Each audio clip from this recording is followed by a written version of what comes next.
ജയിക്കുമെന്ന് പ്രതീക്ഷിക്കുന്നുണ്ടോ? സംശയമില്ല, നിസ്സംശയം പറയാം. നമുക്ക് ഉണ്ടെങ്കിൽ എത്ര വോട്ടിന്റെ ഭൂരിപക്ഷത്തിൽ വിജയിക്കുന്ന പ്രതീക്ഷിക്കുന്നു? വോട്ട് എത്ര ഭൂരിപക്ഷം നമ്പറിലല്ല ഞാൻ കാണുന്നത് ഗൗരവം. അദ്ദേഹം എത്ര വോട്ടിന്, ഒരു വോട്ടിനെങ്കിൽ ഒരു വോട്ടിന് ജയിച്ചാൽ അതൊരു വലിയ സംഭവമാണ്. സത്യത്തിന്റെ ജയമാണ്.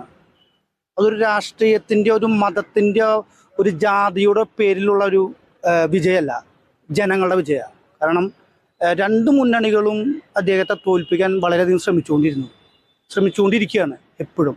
കാരണം അവർ ജയിക്കരുത്, ഇദ്ദേഹം തോക്കണമെന്ന് ആഗ്രഹിച്ചുകൊണ്ടാണ് അവർ പ്രവർത്തിക്കുന്നത് തന്നെ. അതിന് വലിയൊരു മറുപടി തന്നെയാണ്. കാരണം നിശബ്ദമായി ജനങ്ങൾക്കിടയിൽ ഒരുപാട് പ്രചരണം ഇദ്ദേഹത്തിന് പോയിട്ടുണ്ട്. കാരണം ഇദ്ദേഹം അത്രയധികം കാര്യങ്ങളാണ് ചെയ്ത് കൂട്ടിയേക്കണേ. എനിക്ക് തന്നെ വലിയൊരു അനുഭവമുണ്ട്. എൻ്റെ സുഹൃത്തിൻ്റെ ഒരു അച്ഛൻ്റെ ഒരു കിഡ്നി സംബന്ധമായ വിഷയങ്ങൾക്ക് അദ്ദേഹത്തെ പോയി കാണുകയും വളരെ പെട്ടെന്ന് തന്നെ അതിന് വേണ്ട പോകാൻ വഴികൾ നിർദ്ദേശിച്ച് തരിക, സാമ്പത്തിക സഹായം ചെയ്തു തരുകയും ചെയ്തിട്ടുണ്ട് അദ്ദേഹം. അപ്പം അങ്ങനെ ഒരുപാട് കാര്യങ്ങൾ. അങ്ങനെ ഒരു നല്ല മനുഷ്യനാണ് അദ്ദേഹം. അത് കാരണം വോട്ട്